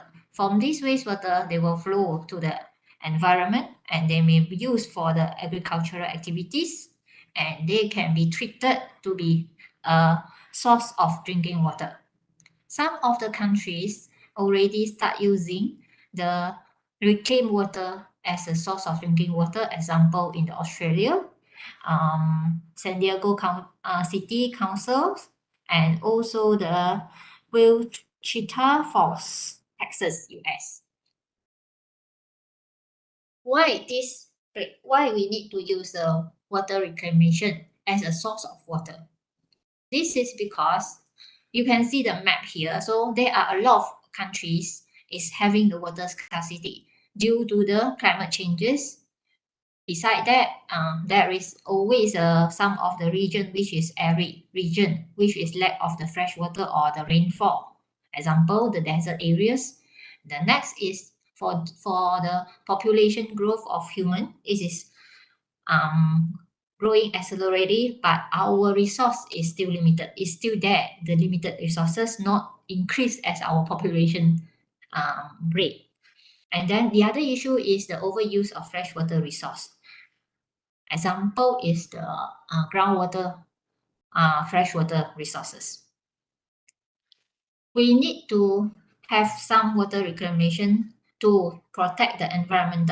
Why? Because when we use reclaimed water, it will reduce the discharge of the wastewater from the industry or from whatever sources to the environment without treatment, and this will protect the water resources and also the public health. Next, which is most important for all the user is the economic benefits. Because when we use the water reclamation, it will cut down the cost of water and treatment, energy for treatment, and also distribution of water. Because some of the water reclamation can made in-house in the industry or in the decentralized system at near to the generation of the wastewater area. Last and not least, it also contributes to the climate change mitigation, where it reduces water supply from the fresh water, and also it will also reduce the flood, especially flash flood problem. Next, where is the source of water reclaim? Generally, there are 4 sources. Number 1 is the domestic wastewater. It can be from our toilets, washing, bathing, or kitchen. So all these wastewater, they are categorized into 2 types, which is for toilet is called black water, and normally it will go to the wastewater treatment plant. In Malaysia, it is always regulated, operated by the Indah Water Consortium. And for the washing, bathing, and also kitchen wastewater, it will category as grey water, and they will always directly go to the drain and flow to the river. The next source of water reclamation, it can come from industry wastewater. So this is any of the wastewater generated through the process of the industry. It is always reused in the site, or there is a reuse in the industrial area. For this will be managed by the industrial areas with the large scale of the treatment plant. Number 3 is the agricultural wastewater. We can use some of the wastewater which is high in nutrient, example nitrogen and phosphorus, for use as a nutrient source for the plant also beside the water source. The last one is the stormwater. Stormwater runoff is a very famous source of water. Normally, from previously, we can find at the house we have the gutter at the roof, gutter. So normally this roof gutter will collect collect the rainwater. But nowadays, most of our house in our housing estate do not have this roof gutter. And then another problem is we have a lot of the storm drainage system, which we have a lot of runoff from the street, from the yard, and all this runoff will directly flow to the lake or river. So this will increase the volume of river when it is raining heavily. So it will cause the flash flood. If this water can be cached in as a retention pond for reuse, then it is a great source of the water for water reclamation. Next, we look into the comparison of the sources for their characteristics. Different sources, they have due to the different activities, it will have different characteristic for the wastewater. Generally, wastewater characteristics are divided into three parameters. Number one is the physical, number two is the chemicals, and number three is the biological. Normally, for domestic wastewater activity involve household activities, normally it contains organic matters from our food, nutrients for food nutrients, and also pathogens. For industrial wastewater, it always contains the heavy metals, organic compounds, or toxic chemicals. However, what are the characteristics of the contaminants? It depends on the industrial processes. For agricultural wastewater, generally, it involves the agricultural activity for irrigation, livestock production, and crop processing. So it will normally contain nutrients, pesticides, and other contaminants in the agricultural activities. Last and not least, the stormwater is a runoff from rainfall or precipitation, and pollutants pick up in the pathway. Example, the most we can see is example oil, sediment, or litter. Oil sometimes is from our washing, from our cooking, and all these things. So in the conclusion, for characteristics, so different characteristics of the wastewater will determine the stage of treatment to remove the contaminants or impurities from the wastewater for reuse purpose. So the characteristic will determine the type of treatment used. So the treatment for the water reclamation actually depends on what are the characteristics to be treated. Actually, they need to meet the requirement of the certain regulation. We will look into it later. But generally, the water treatment is just like Puan Humairah already said, it start with the preliminary treatment, primary treatment, secondary treatment, tertiary treatment, or advanced treatment, and finally, we have the solid treatments. So normally, for preliminary treatment, it is involve the screening, grit removal to remove the large particles or debris. For primary treatment, it always involve physical treatment, just like flotation, filtration, sedimentation, to remove suspended solids, oils, grease, dissolved solids, and metals. For secondary treatment, it always known as biological treatment.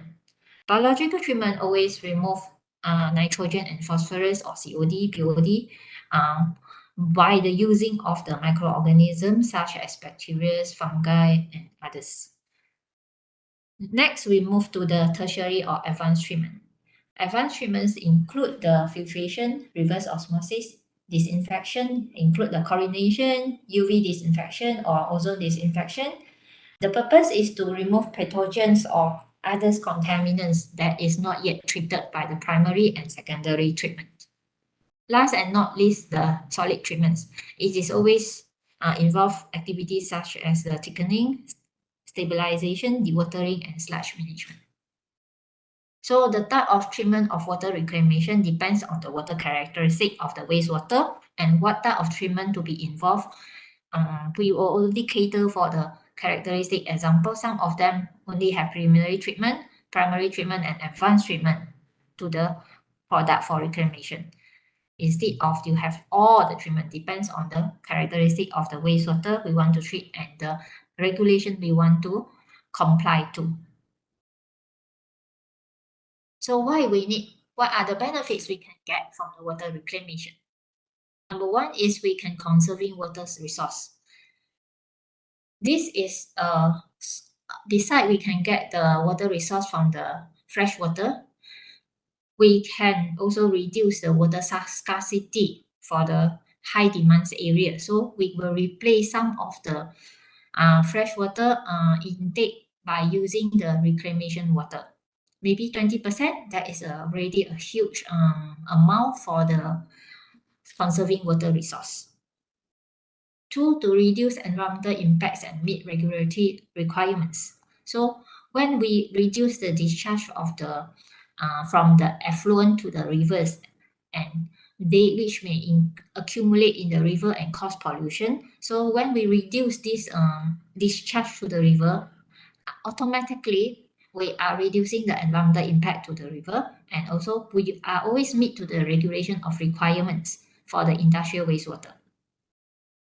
So next is for reclaimed water, it also provides a new source of water. It reduces the freshwater resource, example for irrigation, for those, especially for those high nitrogen and phosphorus and nutrients, and then industrial processes for use in the site and plant. Normally, Malaysia, we involve the non-potable water reuse and drinking water. Some of country, they are use reclaimed water as source of drinking water also. Next, it also reduce energy consumption and the cost. They are from this water transportation and treatment costs will be reduced by using the water reclamation and enhance the soil's quality. So reclaimed water may improve the soil quality and fertility through the nutrient injection or nitrogen or phosphorus injection to the soil. Thus, this will increase the crop yield. Last and not least, it reduces the flood risk. Example for activities of the rainwater harvesting from the gutter of the house, it will capture and it may capture and possible or treat of the stormwater runoff from the retention pond. It will reduce the erosion and the flooding issue to the environment and cause a lot of the loss due to the flooding. So what are the status of reclamation program in the world? Actually, here shows a few examples of water reclamation programs around the world, which involve the Singapore, Germany, Israel, Namibia, US, and EU. And also, it is using in the International Space Station. So let's look into the Singapore example. New water represents 1% of the total daily water consumption, raising to less than 2.5% today, with the majority of it for non-potable application. For Singapore, they have the reclamation water for the non-potable use majority, and they have the 1% for the daily water consumption. But other countries, mostly they are using for the non-potable purpose, except Hope, also Namibia, also use a wastewater reclamation plant in the world for direct potable use. That means it is also used for drinking water purposes. So for new water in Singapore, it is used mainly for industrial processes, example air cooling purposes at wafer fabrication plant, industrial estate, and also in the commercial buildings. New water is delivered to the industry customer via a dedicated pipe network for indirect potable use, and also for indirect potable use where it pumped to the reservoir, and during the dry period, new water is added to reservoir to blend with raw water and supply to the consumer as tap water. So this is example how the process is. So the wastewater reclamation, the wastewater is collected and they are treated in reclamation plant. They were treated through the filtration process or reverse osmosis and UV disinfection processes. The processed water, new water, is ultra clean and high grade recycled water. It is very high grade and it is clean, so it can be directly packaged as a drinking water. Due to the acceptance of the public, so we are now having they are pumped to the reservoir to blend with the raw water as a potable supply use. So for Malaysia, how about our status for water reclamation? So for Malaysia, we have a few important and policies and initiatives has been promoted. So we are still in the very early stage, and the progress depends on the states and regions. The main sources of The reclaimed water are from domestic wastewater and also industrial effluent. Mainly is for non-potable reuse, which is for irrigation, industry processes, and toilet flushing generally. So the regulation for reclaim and reuse of water is established by government agency responsible for water management, which called National Water Service Commission in Malaysia, SPAN. SPAN function to ensure the safety of water and promote the responsibility and sustainability use of water resources. It also responsible to build public trust and confidence in reclaim water and reuse water as a valuable and safe resource. So it need to educate and also build confidence in the public for the reuse and reclaim water. So SPAN also involved in the key standard and guideline established for reclaim and reuse water in Malaysia. So there are different standards used for different reuse purposes. Example, the Malaysia Standard for Water Quality MS1228. It is the requirement for water quality for non-potable use, such as industry and agricultural purpose. Where the guidelines for industrial effluent treatment and disposal is a requirement set for the quality effluent discharge from industrial activities. Guideline for grey water treatment and reuse. This is always focused for the wastewater reuse from the household activities such as laundry and bathing. And guideline for wastewater reuse for irrigation is the use of the reclaimed water for irrigation purposes for agricultural purpose.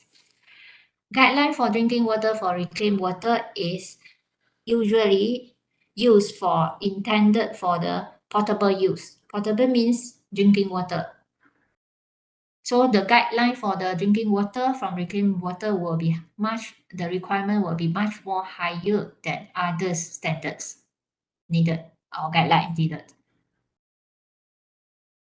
So what are the projects water reclamation in Malaysia? Example, we have the stormwater management and road tunnel smart in Kuala Lumpur, which it collects and treat the stormwater for non-potable use. It will collect the water during the heavy rain, and then it will discharge to the river or aquifers for the water to avoid flash flood, and also is a source of the recharge of the water to the environment.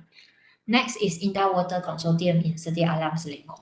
So this is an initiative of Indah Water to treat and supply the industrial wastewater to industry for non-potable purposes, especially in the cooling tower and processed water of the industry for their products.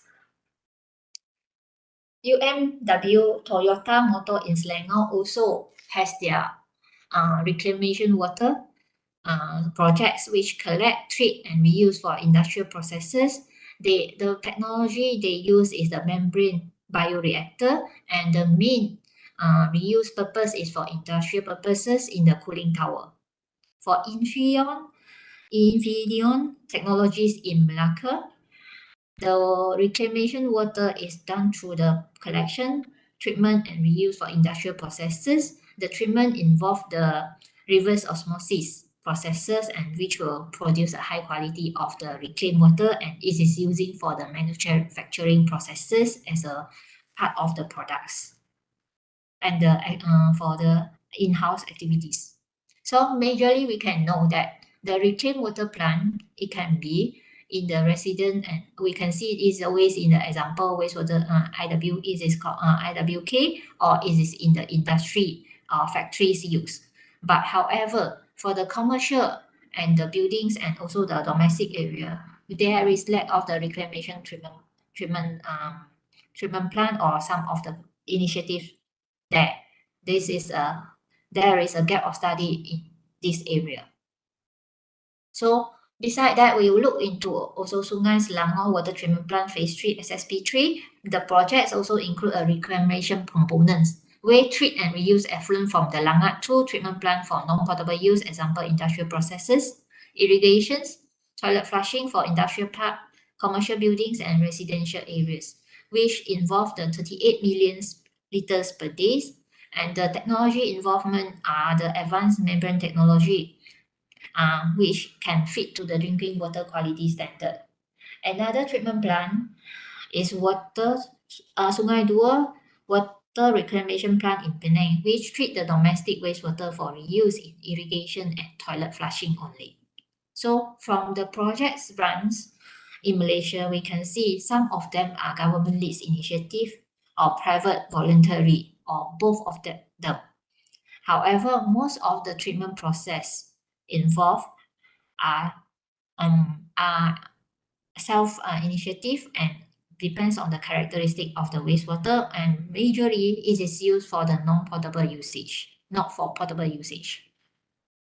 So from here, we know that water is a source of life for our daily, and it also creates investment opportunities.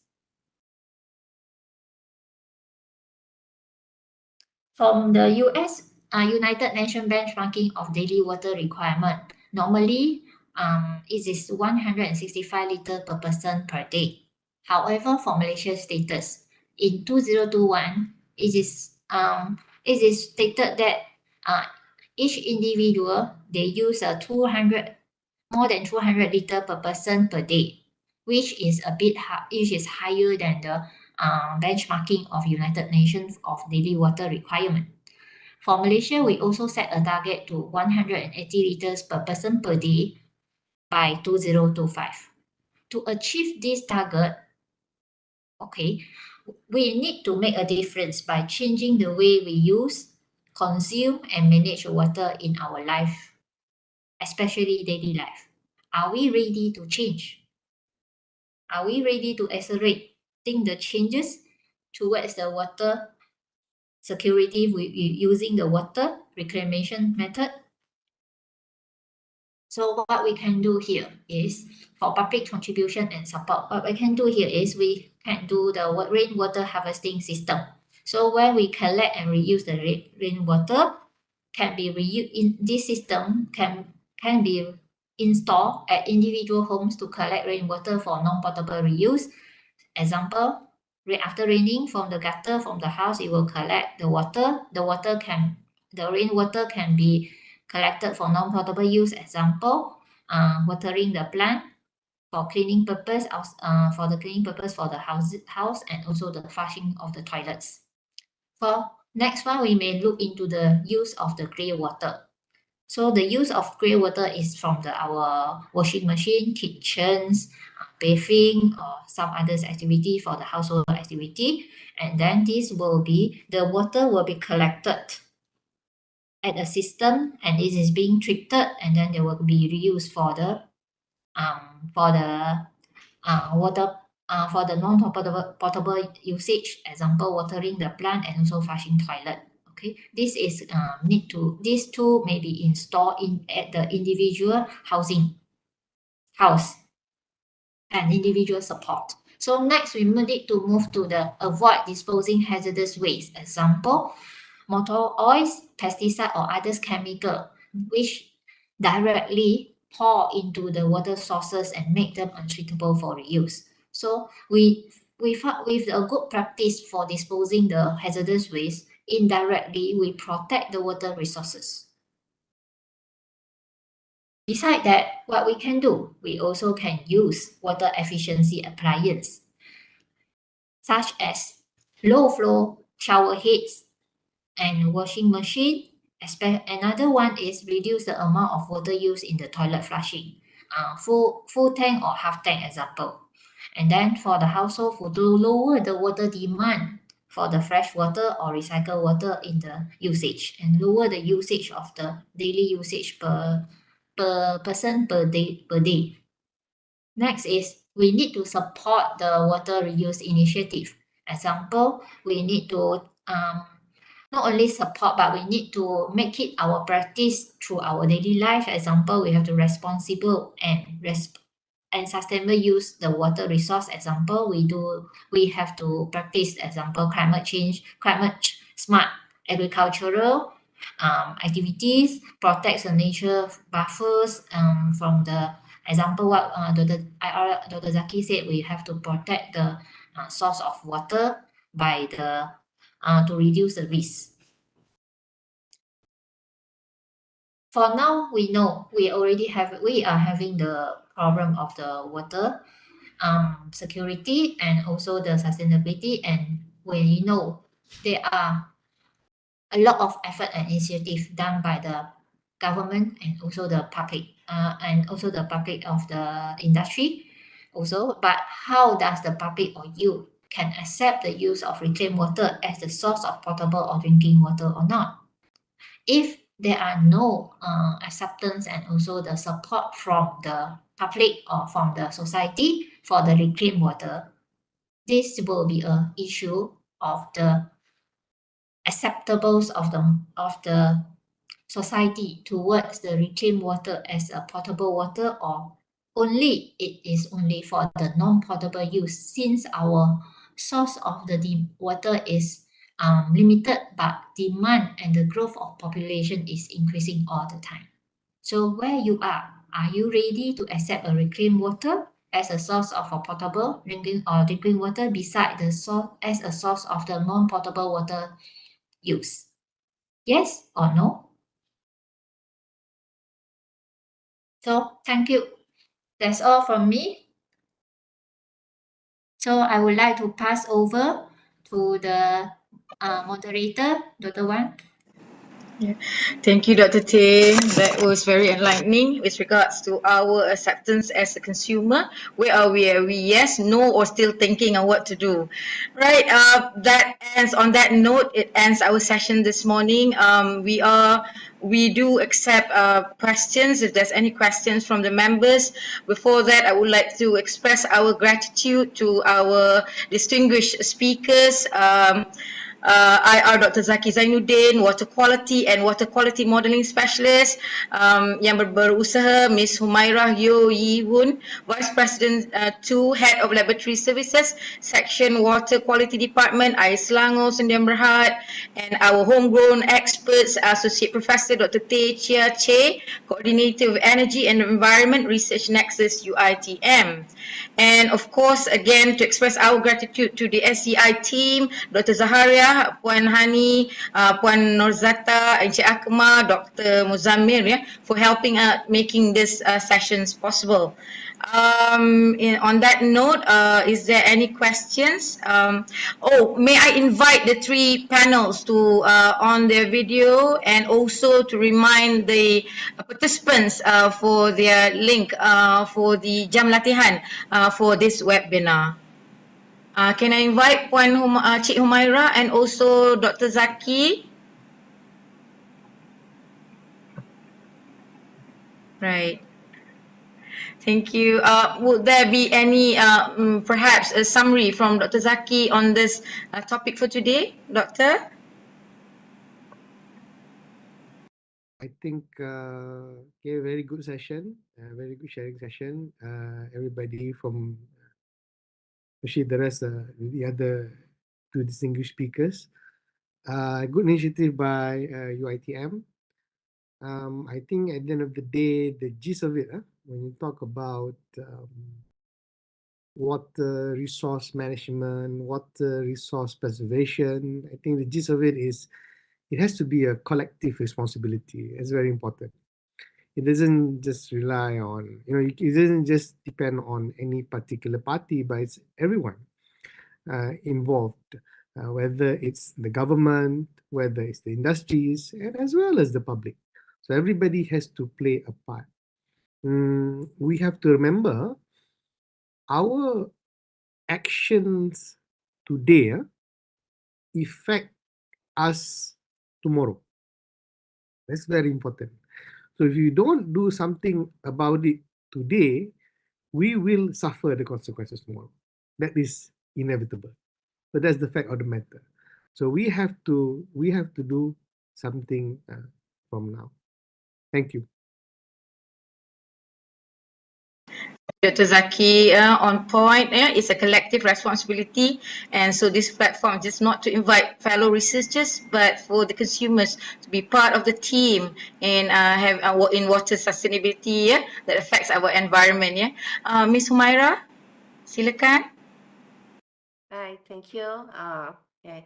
My summary to today, I hope that the students and those consumer that with us hari ni to today, please love our river, love our catchment. The river you see is actually the source of drinking water for us. So please, we all do it together. Okay, thank you. Thank you, Cik Humairah. Dr. Tay? Good afternoon. Good morning, everyone.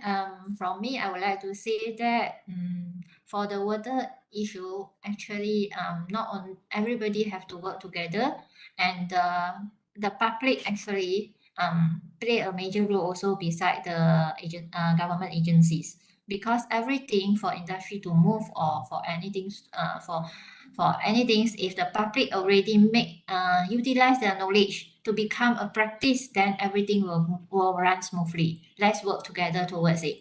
Thank you. Thank you, Dr. Tay. With that, we would end our sessions, and as there's no questions, if there is, you're welcome to go through the websites of ReNeU, Nexus UiTM, and then drop us an email, and we will accordingly send the questions to the panel the questions, respective panel. Right, with that, thank you everyone. Can we please invite the participants in this platform to switch on their video if possible, so that we can get a group photos for this event. Thank you so much. Right. Oh, brilliant. Really, on that note, I also would like to say that this event have been organized by Social Sciences, because we believe that there's importance in having a multidisciplinary research, and we welcome any research from multidisciplinary disciplines. All right, Secretariat, are we ready?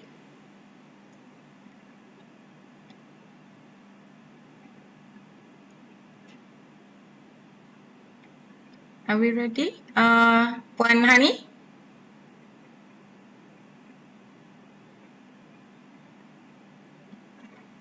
Okay, 1, 2, 3. Okay, done. Thank you, Pak Akmal, our pendaftar, and congrats to the Prof. Yusmi Aidil for his new appointment as a professor. Right, thank you everyone. I hope you have a good last end of Ramadan. Thank you, Secretariat. Thank you, respective panel. We hope you'll join us again, and keep tuned to SCI webinar next month after Raya. Thank you everyone. Thank you. Have a good day. Have a good Hari Raya. Terima kasih.